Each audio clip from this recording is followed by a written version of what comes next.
c'est Barban. Femme. Les antivaleurs sous les fourches codines de Barban. Les antivaleurs sous les fourches codines de nos chroniqueurs.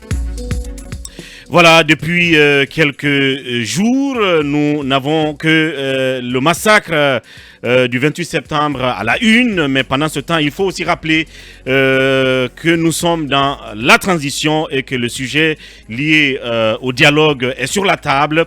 Et Talibé Bari, la question est posée. Est-ce que elle semble oublier cette question, je veux le dire.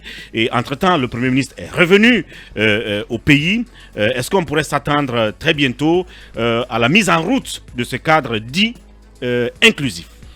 En tout cas, la question reste posée puisque il faut bien contextualiser les choses. C'est que avant le sommet extraordinaire tenu le 22 septembre à New York des chefs d'État de la CEDEAO, le président de la transition avait pris un décret pour créer un cadre dit de dialogue inclusif et qui avait été perçu par certains observateurs comme étant une sorte de poudre aux yeux de la communauté internationale, notamment des chefs d'État de la CEDEAO, puisque la transition guinéenne est accusée d'être inhabituée des faits, c'est-à-dire qu'à la veille de chaque sommet, on lâche un morceau, justement, des questions sur lesquelles cette gente se montre intransigeante. Donc, ce décret avait été perçu comme étant un énième tour de passe-passe de la junte. Finalement, ce sommet a eu lieu et cela ne nous a pas évité cette fois-ci. Si la manœuvre avait marché les fois précédentes, cette fois-ci ça n'a pas marché puisqu'il y a eu ces sanctions de la CEDEAO, ces sanctions ciblées, dites graduelles, donc qui pourraient empirer, en tout cas, après le 22 octobre. Pourquoi je parle du 22 octobre? C'est que les conclusions du sommet des chefs d'État de la CEDEAO, on l'a rappelé dans l'introduction, disent à leur point 13, la conférence demande aux autorités de la Guinée d'accepter dans un délai d'1 mois, à compter du 22 septembre 2022, une durée de transition raisonnable et acceptable par la CEDEAO sous peine de sanctions plus sévères. Donc, et le point 14 ajoute, justement pour coller à l'agenda de ce dialogue, le point 14 de ce communiqué final dit « La conférence salue les efforts déployés par le médiateur de la CEDEAO pour la Guinée et lui demande donc au docteur Boni Yahi, lui demande donc de poursuivre ses consultations avec les autorités de la transition guinéenne donc et toutes les autres parties prenantes en vue de parvenir à un consensus sur la durée de la transition. » Donc, en tout cas, des termes très importants comme une durée de transition raisonnable et acceptable par la CEDEAO, sous-entendu, en tout cas, les 2 ans de transition que cette institution exige de la Guinée comme elle en a exigé au Mali et au Burkina Faso, donc, mais aussi une demande assortie d'un risque de sanctions plus sévère contre la Guinée. Donc la date du 22 octobre échue. Parce que donc, la Guinée a 1 mois pour mettre en place ce cadre de dialogue et aboutir à cela. Donc on annonce, on félicite donc le médiateur de la CEDEAO et il lui est demandé de poursuivre ses consultations. Donc ces sanctions ont été prises le 22 septembre. C'était jeudi surpassé. Donc on est à plus d'1 semaine depuis donc l'adoption de ces sanctions. Et quand est-ce que le médiateur reviendra en Guinée? Est-ce que c'est dans les tuyaux? Parce que Aboubakar a rappelé ici que le Premier ministre devait normalement lancer le cadre de dialogue cette semaine, ce qui n'est pas le cas, en tout cas jusqu'au moment où on entrait en studio ici. Est-ce que ça veut dire que cela encore est reporté? Ou comme on se le demandait, est-ce que, en tout cas, Conakry est en train d'abord de digérer la quinine des sanctions ciblées qui frappent 56 personnalités de la transition, on l'a rappelé. Absolument. On l'a dit. Est-ce que c'est encore le cas? On est en train de digérer ces sanctions parce que le tout n'est pas, en tout cas, lié à la mise en place du cadre de dialogue, il faut lever les obstacles devant mener à la mise en place du cadre de dialogue. Bien. Des obstacles que le Premier ministre dit ne pas exister. Il a dit ici dans sa déclaration au lendemain du décret créant le cadre de dialogue, il a dit à la tribune des Nations Unies du côté de New York, encore que vous et moi savons tous ici que les acteurs les plus importants de la scène politique, en tout cas parmi eux, c'est-à-dire le quatuor de l'ANAD, de la CORED, du RPZ Arc-en-Ciel et du FNDC politique, donc exige la satisfaction d'un certain nombre de préalables avant de pouvoir aller à ce cadre de dialogue. Donc, moi, pour terminer, Mamadou, à mon avis, depuis la publication du décret créant ce cadre de dialogue, il y a des points qui sont énumérés dans ce décret qui demandent, par exemple, qui annoncent la désignation de facilitateurs. Moi, je pense que... Des facilitateurs nationaux, nationaux.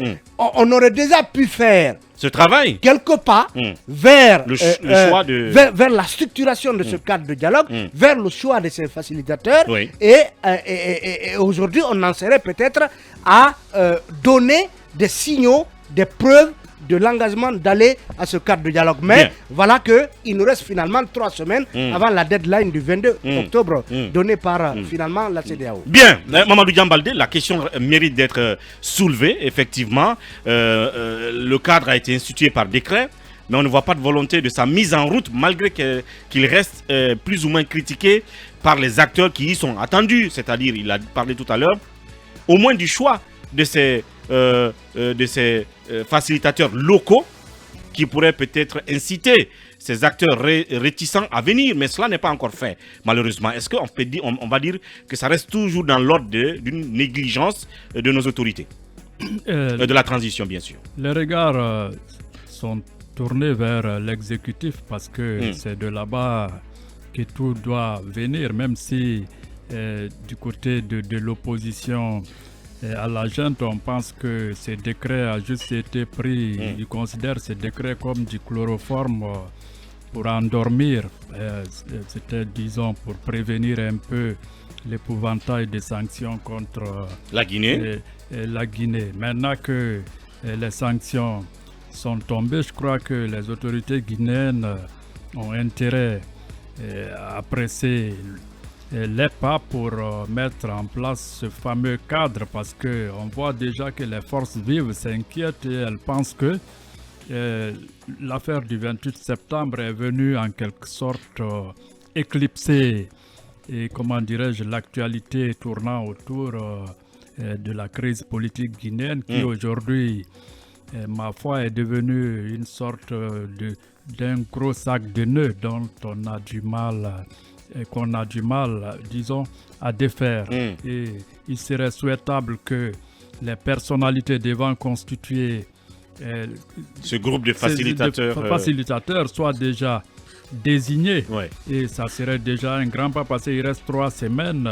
C'est vrai, 3 semaines sont suffisantes pour mettre en place ce cadre si la volonté... Peut-être le réajuster entre-temps. Voilà la bonne foi, parce qu'il n'est pas dit que le dialogue, ça sera juste pour...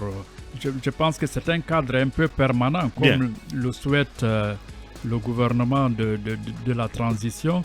On attend, j'espère que d'ici la semaine prochaine, tout sera mis en œuvre pour que l'on soit déjà dans cet esprit-là. Et il faut aussi en appeler un peu à la bonne foi des forces vives, même si je sais qu'elles n'en manquent pas, pour un peu mettre de l'eau dans leur vin, parce que trop de surenchères aussi pourraient un peu tuer, annihiler un peu la volonté de la part de la junte, parce que le militaire et le civil, c'est un peu différent. Donc, quand tu as affaire à eux, il faut savoir les caresser aussi dans le sens du poil, même si le treillis est difficile, comment dirais-je, à gratter. Bien, ça c'est l'œil donc de Mamadou Diambaldé. Mohamed Kabassi, justement ces sanctions avec le deadline de un mois donné doit constituer une pression. Est-ce qu'on peut dire qu'elle va marcher puisque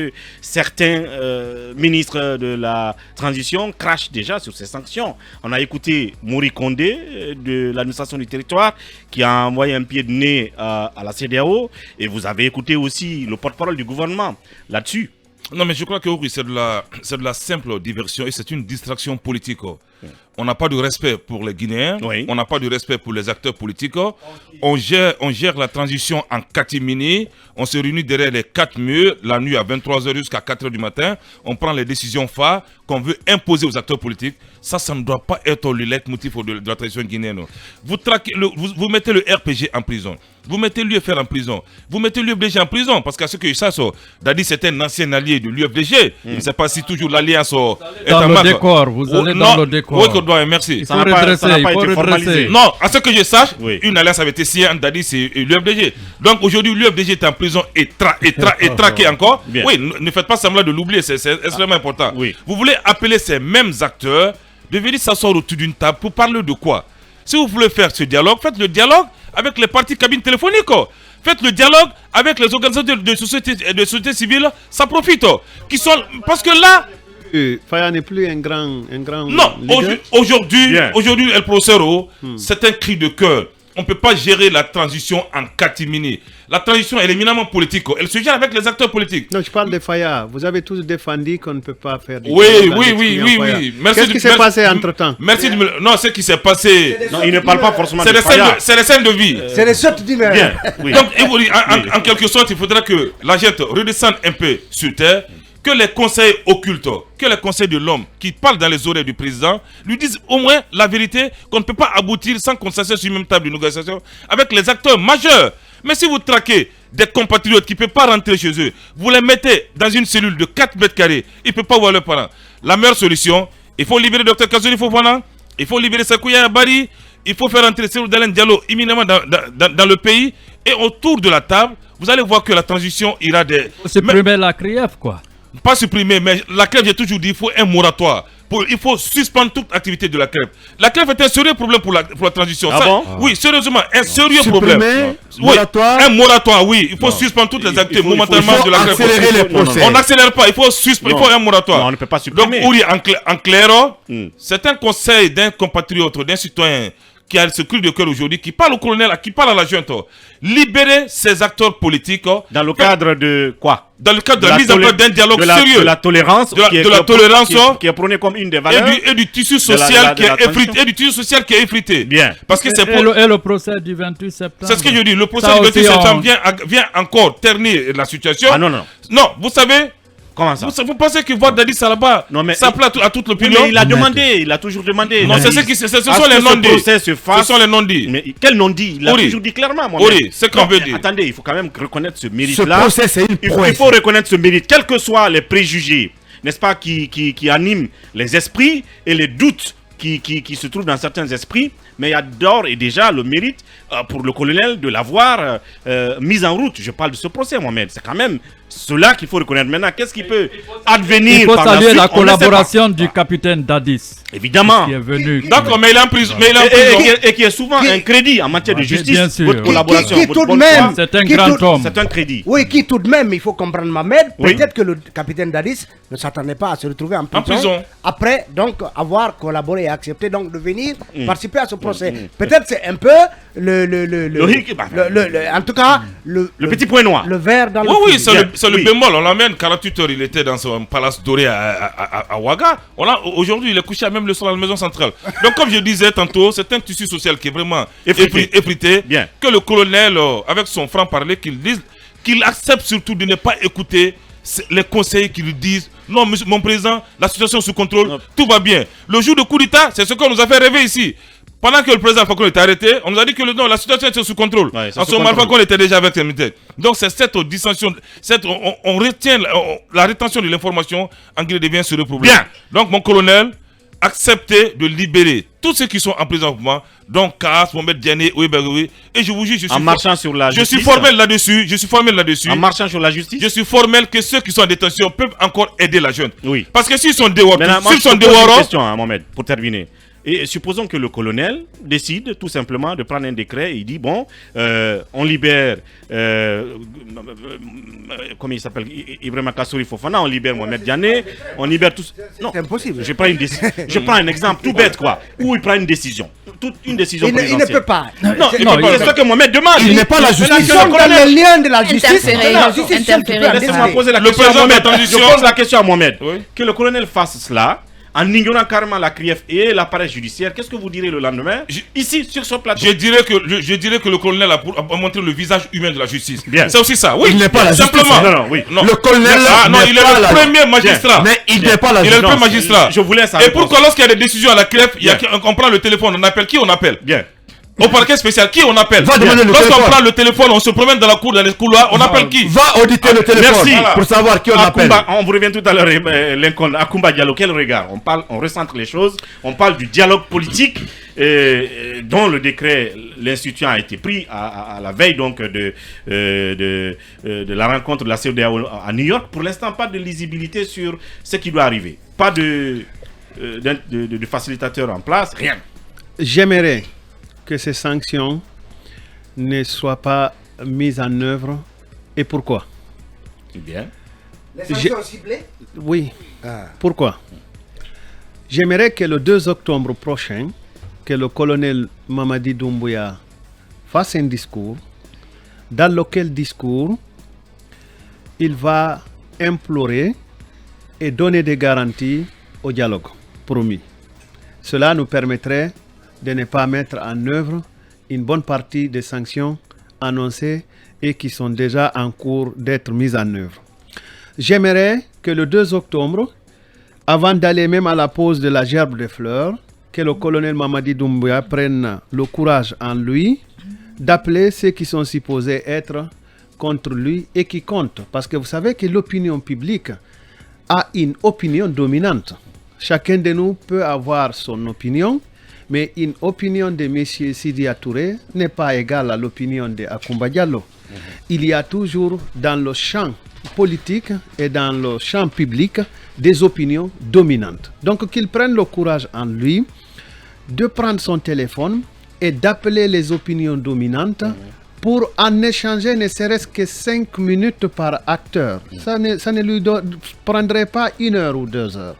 J'aimerais bien qu'à partir du 2 octobre, que le tempérament change au palais présidentiel. Bien. C'est-à-dire que le tempérament de jeunesse se métamorphose en un tempérament beaucoup plus mature, parce que quand il n'y a que des tempéraments similaires dans un service, l'échec est promis.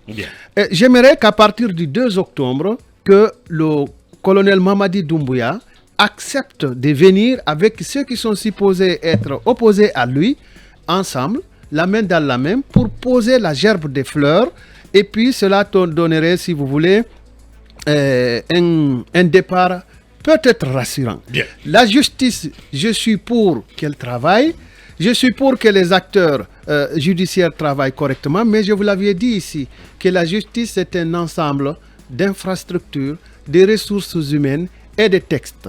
J'aimerais que les textes soient désormais ceux qui conduisent, en tout cas les textes, quand je parle de textes, je parle de nos lois, que ces lois-là soient celles qui conduisent la transition. J'aimerais que chaque acteur de la junte militaire et chaque acteur du gouvernement guinéen fasse de son mieux pour que nous nous entendions beaucoup plus, parce que le consensus ne fera que des erreurs, la confrontation fera certainement un gagnant et un perdant, mais le plus souvent, la confrontation donne 2 perdants, c'est-à-dire que les 2 parties prenantes sont des perdantes. Et que désormais, chaque Guinéen fasse de son mieux pour que l'honneur de la Guinée émerge. Mon colonel, le 2 octobre, si il vous arrivait de m'entendre, s'il vous arrivait de me comprendre, je serai votre serviteur. Merci Akumba. Entre-temps, on va être sur le fil de l'info au-delà de nos frontières. Tout à l'heure, on va joindre un confrère au Burkina qui va un peu nous mettre au bain de ce qui se passe au Burkina. C'est cette confusion, ces tirs qu'on entend. En attendant qu'on l'ait en direct, Gary Grassi, la même question sur le dialogue. Moi, je pense que c'est un dialogue mort-né, en ce sens que je vois un semblant de tendre la main à l'autre, et pendant qu'il est prêt à vous serrer la main, vous rangez exactement la main que vous avez tendue.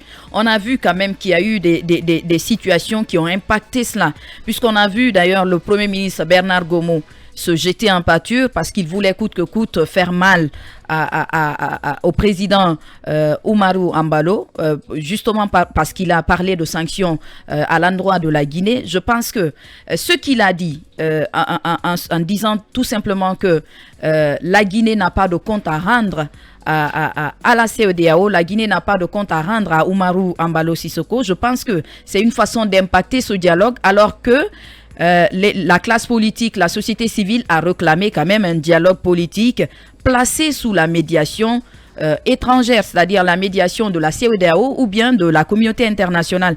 Et cette façon de parler pourrait quand même amener la classe politique à dire que les préalables qu'elle a imposés n'est pas en train d'être pris en compte par l'agent au pouvoir. Et je pense que si nous partons dans ce sens, c'est un début de tiraillement qui commence, et de tiraillement en tiraillement, on ne pourra pas voir quand même ce cadre de dialogue se mettre en place. Akumba qui demande au colonel Doumbouya de faire en sorte de poser la gerbe de fleurs le 2 octobre avec tous les protagonistes, je ne vois pas cela se mettre en voie, je ne vois pas cela se faire. Et tout le monde en sortira grand. Ce que Akumba dit là, oui, c'est un idéal peut-être que très improbable, que certains nous diraient, mais ce sera un symbole fort. Oui, ce qu'il dit est très noble, mais oui, même parce qu'une fois, Alpha Condé a au moins invité Cellou Dalein Diallo. Oui, un 2 octobre, si je me rappelle bien, à la place des martyrs, et il a répondu oui ou non. Il n'était pas venu. Non. Il avait boudé.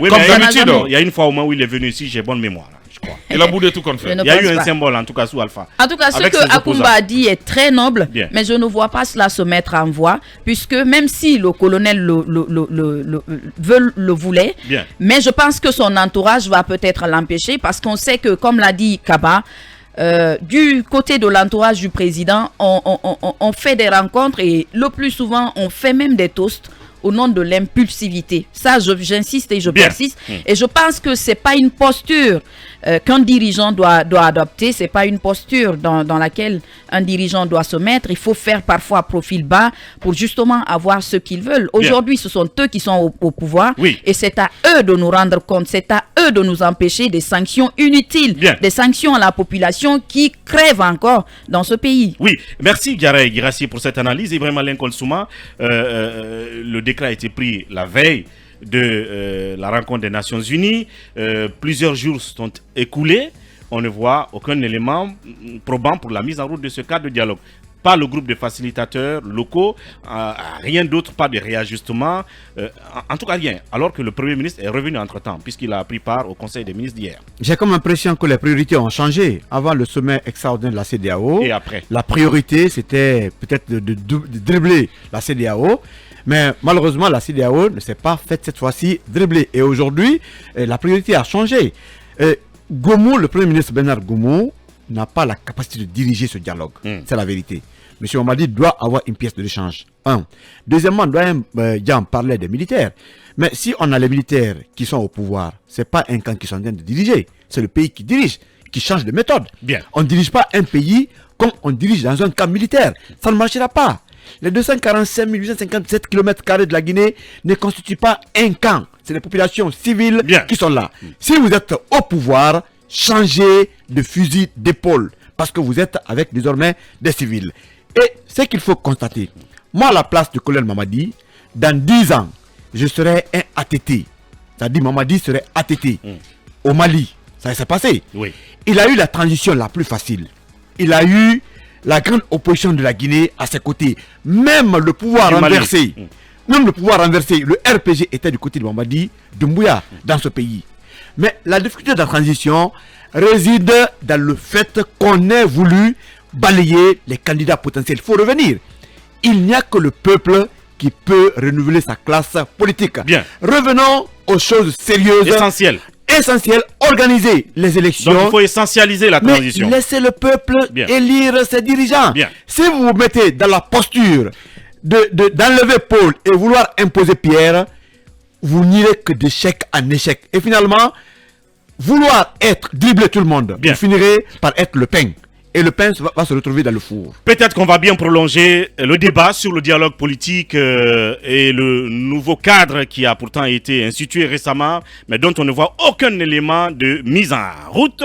Une pause s'impose et derrière, nous nous retrouverons.